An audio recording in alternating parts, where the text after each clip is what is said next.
दोस्तों good evening. आप सभी को स्वतंत्रता दिवस की हार्दिक शुभकामनाएं और खूब सारी आप पढ़ाई करो और स्वतंत्र भारत को आगे ले जाने में आप महत्वपूर्ण योगदान दो, भूमिका निभाओ। इसी नोट के साथ में आज हम एक नया टॉपिक करेंगे करंट पर्सपेक्टिव में, और वो है सीबीडीसी, सेंट्रल बैंक जो अपनी है आरबीआई है, उसके द्वारा डिजिटल करेंसी जारी की जाती है, जिसको कहेंगे सीबीडीसी। ये बैकग्राउंड कैसे बदल गया ऐसा?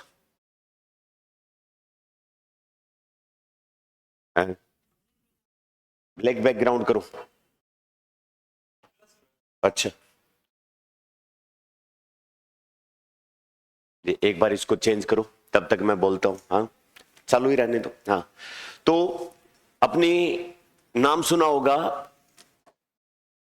जो है वो एक क्रिप्टो करेंसी, एक होती है डिजिटल करेंसी, है ना। तो क्या ये दोनों एक ही बातें हैं या अलग अलग हैं? दोनों अलग अलग बातें हैं। क्रिप्टो करेंसी किसी एक प्राइवेट एंटिटी के द्वारा जारी की जाती है, और जबकि जो किसी देश में चलने वाली फिएट करेंसी है वो उस देश के सेंट्रल बैंक के द्वारा जारी की जाती है। जैसे अपना आरबीआई भारत के नोट जारी करता है, उनका वॉल्यूम कितना रहेगा मार्केट में, लिक्विडिटी कितनी रहेगी, उसको कंट्रोल करता है, मॉनेटरी पॉलिसी चलाता है। तो इसका मतलब आरबीआई के द्वारा भारतीय रुपए का बाजार में कंट्रोल किया जाता है, इसके द्वारा जारी किया जाता है। ये भारत के अंदर आरबीआई द्वारा रुपया जो जारी किया जाता है वो फिजिकल फॉर्मेट में, मतलब उसका एक कागज का नोट होता है, उस फॉर्मेट में जारी किया जाता है। अगर आरबीआई ऐसा का ऐसा कागज के नोट वाले जैसा रुपया डिजिटल रूप में जारी कर दे, तो क्या वो क्रिप्टो करेंसी कहलाएगा या डिजिटल करेंसी कहलाएगा? डिजिटल करेंसी कहलाएगा। तो आरबीआई ने ये डिजिटल करेंसी जारी कर रखी है अपने देश में, सही है। क्रिप्टो करेंसी का कंसेप्ट अलग है, किसी दिन आएगा, उस दिन बात करेंगे अपन। तो डिजिटल करेंसी आरबीआई के द्वारा अपने देश में जारी की जाती है। डिजिटल रुपए, जिसको ई रुपए भी आप कह सकते हो, वो फिजिकल नोट के बराबर ही उसका, जैसे अपने पास 100 रुपए का एक कागज का नोट है और 100 रुपए का डिजिटल अपने पास नोट है, दोनों की वैल्यू एक जैसी होगी, दोनों की एक जैसी। तो आरबीआई के द्वारा जो डिजिटल रुपए जारी किया जाता है उसको बोलते हैं central bank digital currency, CBDC. अपन इस शब्द का काम में लेंगे उपयोग इस आर्टिकल में, पहली बात। दूसरा, इस सरकार के द्वारा किसी भी जगह पर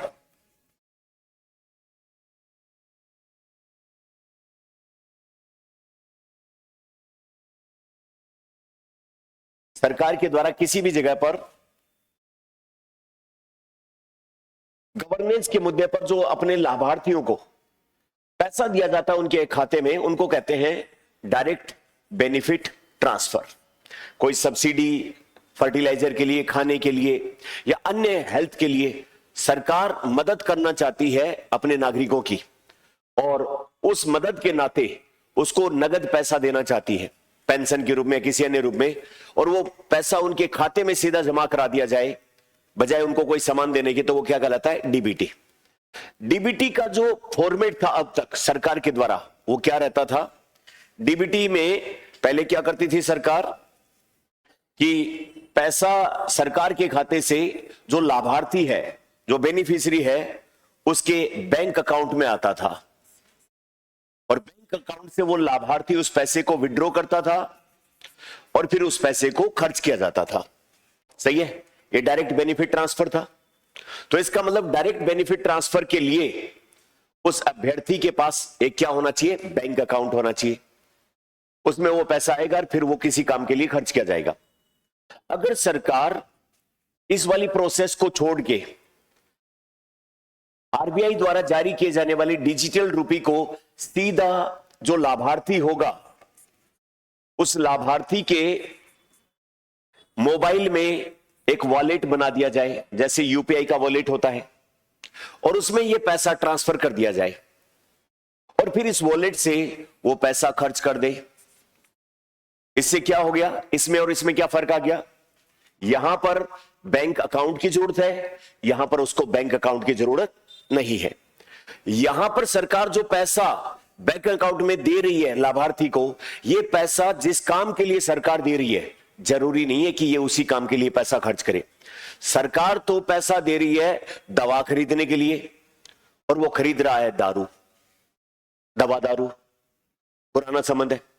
तो इसका मतलब वो व्यक्ति, सरकार जिस मोटिव से पैसा खर्च कर रही है, वो मोटिव तो पूरा हो ही नहीं रहा है। आ गई बात समझ में? यहां पर सरकार पैसा जारी करे और उसको डिजिटल कोड को इस हिसाब से बना दे कि वो पैसा सिर्फ उसी पर्पज के लिए खर्च किया जा सकता है। जैसे सरकार गरीबों को मुफ्त राशन उपलब्ध कराती है, और उसके बदले अगर सरकार मुफ्त राशन खरीदने के लिए पहले उसके बैंक अकाउंट में पैसा देगी, तो जरूरी नहीं है वो राशन खरीदे। एक गरीब व्यक्ति जिसको नशे की बुरी आदत पड़ गई, वो अपने बच्चों के लिए अनाज खरीदने की बजाय शराब पी जाए उसकी। तो इसका मतलब गरीबों में जो कुपोषण है या भूखमरी है, उस समस्या का समाधान तो नहीं हुआ। लेकिन सरकार एक डिजिटल करेंसी उसके वॉलेट में डाले, और वो डिजिटल करेंसी सिर्फ जो फेयर प्राइस शॉप है, कोटे की राशन की दुकानें, बस वहीं चले वो रुपया, उस रुपए से सिर्फ राशन ही खरीद पाए और कुछ नहीं खरीद पाए। तो इससे क्या होगा? सरकार जिस पर्पज के लिए पैसा खर्च कर रही है, वो सिर्फ उसी पर्पज में पैसा खर्च होगा, टारगेट हो जाएगा। तो बस सरकार ने यही किया है। मैं इसी अंतर को आपको समझाना चाहता था। सरकार ने अभी चंडीगढ़ और दादरा एंड नगर हवेली, भारत के दोनों यूनियन टेरिटरी है, यहां पर पहली बार देश में इस तरीके का सेंट्रल बैंक डिजिटल करेंसी को उन अभ्यर्थियों के उन लाभार्थियों के खाते में सीधा ट्रांसफर किया है जो पीडीएस पब्लिक डिस्ट्रीब्यूशन सिस्टम कोटे वाली दुकानों के थ्रू अनाज खरीदते हैं। भारत के अंदर सन 2013 में हमारी पार्लियामेंट ने national food security act NFSA बनाया था, राष्ट्रीय खाद्य सुरक्षा अधिनियम, जिसके तहत भारत का कोई भी व्यक्ति राइट टू फूड के लिए एंटाइटल्ड है, खाने का अधिकार, मतलब भूख से कोई नहीं मरेगा। इसका मतलब सरकारों की जिम्मेदारी होगी, केंद्र और राज्य सरकारों की, कि भारत का वो व्यक्ति जो बाजार भाव पर अनाज खरीद के नहीं खा सकता, उस व्यक्ति को सरकार नाम मात्र के पैसे पर या फ्री ऑफ कॉस्ट अनाज उपलब्ध कराएगी। आ गई बात समझ में? इसके तहत पीडीएस सिस्टम के थ्रू, पब्लिक डिस्ट्रीब्यूशन सिस्टम या सार्वजनिक वितरण प्रणाली के थ्रू जो गरीब लोग हैं उनको राशन मिलता है, कोटे का राशन जिसको अपन कहते हैं, अनाज के रूप में गेहूं, चावल, दालें, ये सब दी जाती है। उसके लिए हमारे पार्लियामेंट ने बाकायदा एक्ट बना रखा है। अब भारत में आता है कोविड, और कोविड के टाइम पीरियड में, कोविड-19 में बहुत सारे लोगों का रोजगार छिन गया, और जो खास करके डेली वेज यानी कि रोजाना दिहाड़ी वाले लोग थे, अब उनके सामने खाने का संकट हो गया, क्योंकि वो रोज कमाएं और रोज खाएं। तो फिर सरकार ने प्रधानमंत्री अंत्योदय अन्न योजना शुरुआत की। अंत्योदय अन्न योजना प्रधानमंत्री गरीब कल्याण अन्न योजना के तहत शुरू की जाती है। तो ये उसका योजना का कोविड के टाइम पर चली, उसका नाम था प्रधानमंत्री गरीब अन्न योजना, और उसी के तहत अंत्योदय अन्न योजना जो है वो स्टार्ट की जाती है। और एक प्राइमरी हाउस होल्ड या प्रायोरिटी हाउस होल्ड पीएचएच, दो प्रकार की योजनाएं हैं। यानी कि कोविड-19 जब भारत में आया तो डेली वेज वर्कर थे, गरीब लोग थे, उनके सामने खाने का संकट उत्पन्न हुआ, और भारत सरकार ने गरीब व्यक्तियों के लिए अन्न योजना शुरू की। उस गरीब व्यक्ति जो अन्न योजना के तहत राशन लेते हैं, उन्हें दो कैटेगरी में बांटा जाता है। सबसे पहले अंत्योदय अन्न योजना, एएवाई कहते हैं, यानी कि देश के वो सबसे गरीब लोग जो 2 टाइम का खाना खरीद के खाने में सक्षम नहीं है, उन लोगों को सरकार के द्वारा एक राशन कार्ड जारी किया जाता है जिसके ऊपर लिखा रहता है अंत्योदय अन्न योजना। ये वो लोग होते हैं इस राशन कार्ड के धारक जो भारत के सबसे गरीब लोग हैं, अनाज खरीद के भी नहीं खा रहे। इसके अलावा दूसरी कैटेगरी में आते हैं प्रायोरिटी हाउस होल्ड, प्राथमिक जो घर वाले लोग, मतलब प्राथमिकता के ऊपर जो लोग हैं, मतलब इनसे तो इनकी हालत ठीक है, लेकिन इनकी हालत भी ऐसी नहीं है, राज्य सरकार को ऐसा लगे कि ये भी अनाज बाजार भाव पे खरीद के नहीं खा पाएंगे, तो इनको भी इस योजना के तहत लाया जाता है। तो जो राशन या कोटे का गेहूं मिलता है उसके लिए जो योजना चल रही है उसका नाम है प्रधानमंत्री गरीब अन्न योजना। और इसके तहत 2 प्रकार के लाभार्थी अनाज प्राप्त करते हैं, एक तो अंत्योदय अन्न योजना वाले राशन कार्ड वाले और एक प्रायोरिटी हाउस होल्ड वाले। इन दोनों की संख्या मिलाओगे तो ये एक बहुत चौंकाने वाला डाटा, और कोई अच्छी स्थिति नहीं है भारत जैसे देश में। भारत की जनसंख्या लगभग 144 करोड़ मानते हैं अपन मोटा मोटी, और बाकी तो सेंसस के बाद डाटा आएंगे। इनमें से 81.35 करोड़ लोग ये लाभार्थी हैं। इसका मतलब गरीबी की समस्या बहुत विकट है। अपनी जनसंख्या के अंदर लगभग 50% के आसपास बात हो जाती है ये। तो इतने लोग जो हैं वो सरकार के दिए हुए राशन के ऊपर जिंदा हैं। तो अब इतना बड़ा ये जो ग्रुप है जो अन्न का लाभार्थी है, इसको सरकार कोविड के बाद से फ्री ऑफ कॉस्ट अनाज उपलब्ध करा रही है। ये जो अंत्योदय अन्न योजना वाले लोग हैं, इनको इनके घर में 1 लोग हो, 2 लोग हो, 3 लोग, जितने भी हैं, इनको एक मुश्त 35 किलोग्राम अनाज मुफ्त सरकार के द्वारा उपलब्ध करवाया जाता है हर महीने। और ये जो प्रायोरिटी हाउस होल्ड लोग हैं, इनमें घर की मेंबर की संख्या के हिसाब से अनाज दिया जाता है, पर मेंबर 5 किलोग्राम। इधर कोई फर्क नहीं पड़ता, 1 लोग हैं, 2 लोग हैं, 5 लोग हैं, 10 लोग हैं, एक मुश्त 35 किलोग्राम। और इधर मेंबर के हिसाब से मिलेगा, पर मेंबर 5 किलोग्राम। 2 लोग हैं तो 10 किलोग्राम, 4 लोग हैं तो 20 किलोग्राम, 6 लोग हैं तो 30 किलोग्राम। तो इनको 5 किलोग्राम के हिसाब से दिया जाता है। अब इनको जो अनाज मिलता है वो मिलता है फेयर प्राइस शॉप से, यानी कि कोटे की दुकान या राशन की दुकान से। वहां पर होता है कई बार भ्रष्टाचार। जैसे मान लो कि उनको गेहूं और चावल सरकार की तरफ से मिले और इन लोगों को बांटने थे। अब उसमें क्या होता है कि अच्छी क्वालिटी का सरकार ने जो अनाज भेजा उसको बदल दिया कमजोर क्वालिटी से, या इनकी राशन कार्ड में एंट्री कर दी, या फिर इनके अंगूठे वगैरह लगवा लिए, अनाज दिया ही नहीं, या बहुत सारी तकलीफें इसमें थी। तो पीडीएस सिस्टम को ट्रांसपेरेंसी के साथ हैंडल करने के लिए भारत सरकार ने एक नया प्रयोग किया। पायलट प्रोजेक्ट के तौर पर पहले गुजरात और पुदुचेरी में 15 फरवरी और 26 फरवरी 2026 को पायलट प्रोजेक्ट के तौर पे एक काम शुरू किया। और वो काम क्या था कि ये जो दोनों प्रकार की प्राइमरी हाउस होल्ड और अंत्योदय अन्न योजना के जो राशन कार्ड धारक हैं, इन लोगों के मोबाइल नंबर में एक वॉलेट, इनके मोबाइल नंबर से जुड़ा हुआ एक वॉलेट, और उस वॉलेट के अंदर भारत सरकार द्वारा डिजिटल करेंसी के रूप में भेजना शुरू किया। पायलट प्रोजेक्ट के तौर पर कहां पर? गुजरात और पुदुचेरी में पायलट प्रोजेक्ट स्टार्ट करने के लिए कि सीधा ये जो लाभार्थी है इनके खाते में डिजिटल करेंसी ट्रांसफर की जाए। ये वॉलेट जाके दिखाएंगे पीडीएस वाले को, पब्लिक डिस्ट्रीब्यूशन सिस्टम, यानी कि कोटा वाली दुकान पे, और वो जो कोटा वाली दुकान होगी उसके ऊपर क्यूआर कोड होगा, उस पे ये स्कैन करेंगे और ये पैसा इसके खाते में ट्रांसफर हो जाएगा। अब ये पैसे को जमा करा के अपना पैसा ले लेगा नगद, यानी कि लाभार्थी को ये अनाज फ्री ऑफ कॉस्ट मिल गया। क्यों? क्योंकि इसका पैसा जो लगा वो इसके खाते में, इसके वॉलेट में किसने ट्रांसफर कर दिया? सरकार ने। और ये इसने किसने किसको ट्रांसफर कर दिया? पीडीएस वाले को। अब इस पैसे का ये भुना लेगा, इनको चेक जैसे देखिए पैसा लेते हैं वैसे अपना कैश या जिस भी रूप में इसको पैसा मिलेगा मिल जाएगा। इससे क्या हो गया? इससे जो डिजिटल रुपया इस वॉलेट में ट्रांसफर किया गया, इस वॉलेट से डिजिटल रुपया अन्य किसी काम पे लिए ट्रांसफर किया ही नहीं जा सकता। इस रुपये से सिर्फ क्या खरीदा जा सकता है? अनाज। इसके अलावा और कुछ नहीं खरीदा जा सकता। तो इसका मतलब सरकार ये पैसा इन गरीब लोगों को किस काम के लिए दे रही है? अनाज के लिए। ये लोग पहले अगर सीधा खाते में डाल देते तो उसको नगद निकलवा के अनाज खरीदते, ये जरूरी था क्या? कुछ और भी खरीद सकते थे। अब क्या होगा? अब ये जो डिजिटल रुपया दे गए उससे सिर्फ क्या खरीदा जा सकता है? अनाज। क्योंकि ये प्रोग्रामेबल है, यानी कि ये सिर्फ यहीं पर चलेगा, इसके अलावा और कहीं पर नहीं चल पाएगा। आ गई बात समझ?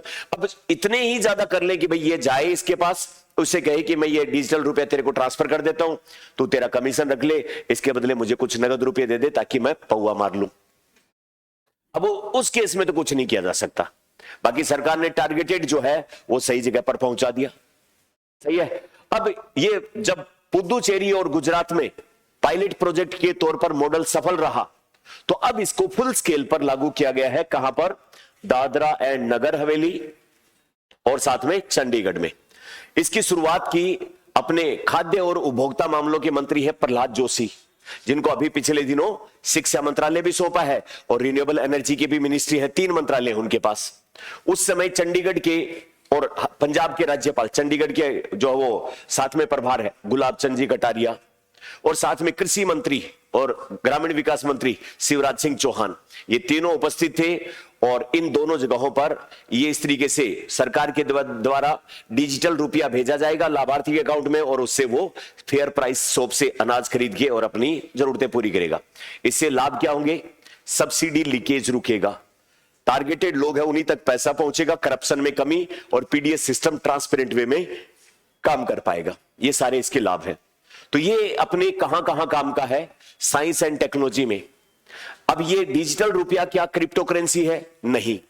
क्या डिजिटल रुपया जो है वो फिजिकल रुपया के बराबर फेस वैल्यू वाला होता है? बिल्कुल होता है। इसको कौन जारी करता है डिजिटल करेंसी को? आरबीआई। जैसे फिजिकल रुपया जारी करता है वैसे ही आरबीआई। तो एक तो ये सवाल। दूसरे, जो इकोनॉमी के हिसाब से पब्लिक डिस्ट्रीब्यूशन सिस्टम में सुधार के उपाय बताइए, तो उसका एक परफेक्ट एग्जांपल हो गया। इसके अलावा करंट अफेयर के हिसाब से कहां पर शुरुआत किया गया, पहली बार ब्रेड इसका पायलट प्रोजेक्ट कहां किया गया और पहली बार इसको कहां शुरुआत किया गया। तो इसका मतलब मल्टीपल जगह पर यह टॉपिक अपने काम में आ सकता है। तो इसको देखें अब आर्टिकल को, और फिर उसके बाद में क्वेश्चन सोल्व करें। तो 14 अगस्त को, कल की ही बात है, प्रधानमंत्री गरीब कल्याण अन्न योजना कब स्टार्ट हुई थी? ये कोविड के टाइम पर गरीब कल्याण अन्न योजना कोविड के टाइम पर स्टार्ट हुई, और 2024 में इसकी अगले 5 साल के लिए टाइमलाइन और बढ़ा दी है। कितने लोगों को अनाज मिलता है? 81 करोड़ 35 लाख। कितनी कैटेगरी में बटे हुए? 2। अंत्योदय अन्न योजना, प्रायोरिटी हाउस होल्ड, 2 प्रकार के, है ना। तो इन लोगों को चंडीगढ़ और दादरा नगर हवेली में सेंट्रल बैंक डिजिटल करेंसी के माध्यम से डीबीटी, डायरेक्ट बेनिफिट ट्रांसफर, इनके वॉलेट में भेजा जाएगा। इसका क्या करेंगे? फेयर प्राइस शॉप पे जाओ और वहां से अनाज खरीद के ले आओ। इस काम के लिए एक है। अब उद्घाटन जो है वो प्रहलाद जोशी जी ने किया। उस समय पर गुलाब चंद जी कटारिया भी थे और श्रीमान शिवराज सिंह चौहान भी थे। अब ये देश के पहली जो है वो जगह होगी जहां पर बड़े स्तर पर जो प्रधानमंत्री गरीब कल्याण अन्न योजना है उसके तहत सभी पात्र लोगों को डीबीटी जो है वो ट्रांसफर किया गया है। इससे पहले पायलट प्रोजेक्ट के तौर पर 15 फरवरी और 26 फरवरी को कहां कहां इसको करके देखा गया है? गुजरात और पुदुचेरी, इन दोनों पर। तो केंद्र सरकार के द्वारा कल्याणकारी योजनाओं में इसमें अगर ये सफल रहता है तो फिर दूसरी योजनाएं जिसमें फर्टिलाइजर, ये सब वो सब। अब सरकार को इससे क्या बेनिफिट होगा? सरकार जो फैक्ट्री इंडस्ट्री वालों को या बड़े लेवल पे प्रोड्यूसर थे उनको पैसा देती थी और वो खराब क्वालिटी की चीजें कंज्यूमर को बेचते थे। इसके बजाय पैसा कंज्यूमर को दिया जाए और ऑप्शन दे दिए जाए बहुत सारे कि आप यहां से खरीद सकते हो, यहां से, यहां से, यहां से। अब सर जो कंज्यूमर होगा उसको बेस्ट क्वालिटी जहां से मिलेगी वहां से वो चीज खरीद लेगा, करप्शन में कमी आएगी, है ना। तो बजाय प्रोड्यूसर को पैसा देने के कंज्यूमर को पैसा दो, ताकि कंज्यूमर अपनी क्वालिटी इंश्योर करते हुए जो है वो कहीं से चीज खरीद लेगा। इससे क्या होगा? जो दोयम दर्जे की चीजें पहले आ जाती थी सरकार के पैसों से, अब वो करप्शन रुकेगा। तो ये फिर आगे आने वाले टाइम में अगर सफल रहता है प्रयोग, तो अलग अलग जगहों पर जहां जहां सरकार को डायरेक्ट बेनिफिट ट्रांसफर करना पड़ता है उन सब जगहों पर ये डायरेक्ट बेनिफिट ट्रांसफर कर सकती है। अच्छा, उससे क्या होगा? जो भी एम्पेनल्ड मर्चेंट यानी कि जहां जहां अनाज बिकता है वहां से खाद्यान्न खरीद सकते हैं। जरूरी नहीं है कि उस फिक्स के पास ही जाओ, जो जो उसके लिए है जहां अच्छा लगेगा वहीं से खरीद लेगा। सब्सिडी प्रोग्राम का पर्पज बाउंड है, यानी कि ये पैसा सिर्फ कहां खरीदा जा सकता है? अनाज खरीदने के लिए, और कुछ इससे नहीं खरीदा जा सकता निर्धारित वस्तुओं के लिए। अब इसमें अगर वो लाभार्थी उसके पास स्मार्टफोन है तो क्यूआर कोड को स्कैन कर देगा, और अगर कीपैड वाला फोन है तो उसके पास ओटीपी आ जाएगा, ओटीपी बताएगा, वो पैसा कट जाएगा, वो इधर चला जाएगा। ओटीपी बेस्ड दोनों काम है इसमें, है ना। तो बिल्कुल सेफ, रियल टाइम, पारदर्शी और ट्रांसफर किया, मतलब उसने, सरकार ने उसको डिजिटल रुपया दिया, उसने कहां खर्च किया, सरकार उसको ट्रेस कर सकती है। सिंपल, फिजिकल मनी में यह संभव नहीं था। अब उसके महत्व क्या है? पारदर्शिता बढ़ेगी, लक्षित लाभ, ये सब चीजें जो अपन ने बात किया उसमें है। अब ई रूपी की बात अपन ने की, जो अपना सेंट्रल बैंक या आरबीआई के द्वारा फिजिकल करेंसी का ही डिजिटल रूप है। This is not crypto currency जो किसी प्राइवेट एंटिटी के द्वारा जारी की जाती है। यहां पर इस पैसे के मूल्य में उतार चढ़ाव होता है, आरबीआई जिम्मेदार है, भारत सरकार की बैकिंग है। इसीलिए नोट के ऊपर लिखा रहता है, मैं धारक को, जिसके पास ये नोट है, उसको इतने रुपए अदा करने का वचन देता हूं, यानी कि उसकी बैकिंग है, उसका वचन है। जबकि क्रिप्टो करेंसी में ऐसा कोई वचन नहीं होता है। तो ये डिजिटल करेंसी है, न कि क्रिप्टो करेंसी। तो ये जो है वो फिजिकल करेंसी के बराबर ही इसकी फेस वैल्यू होती है। अगर ये 100 रुपए का है तो वो भी फिजिकल वाले के बराबर ही होगा। अब इसमें प्रधानमंत्री गरीब कल्याण अन्न योजना क्या है, कोविड के टाइम पर शुरू हुआ। नेशनल फूड सिक्योरिटी एक्ट 2013 के तहत बिल्कुल फ्री ऑफ कॉस्ट अनाज, और इसका क्रियान्वयन जो consumer and food and public distribution जो मंत्रालय उसके द्वारा। दो चीज है इसमें लाभार्थी, अंत्योदय अन्न योजना वाले और दूसरे प्रायोरिटी हाउस होल्ड, जो प्राथमिकता प्राप्त परिवार होते हैं उनको जो है वो ये दिया जाता है। ये कौन से हैं, जो देश के सबसे गरीब परिवार हैं, और ये वो हैं जो देश की राज्य की सरकार या और किसी सरकार के द्वारा जिनको लगता है कि इसको भी अनाज उपलब्ध करवाया जाना चाहिए, तो इनको जो है वो ये। तो अंत्योदय अन्न योजना वालों को प्रत्येक महीने 35 किलोग्राम, कितने भी सदस्य हो रिस्पेक्टिव 35, और इनमें प्रत्येक परिवार के सदस्य के हिसाब से 5 किलोग्राम का राशन दिया जाता है। अब सवाल सोल्व करके बताओ। एक अच्छा आर्टिकल आपने आज किया है,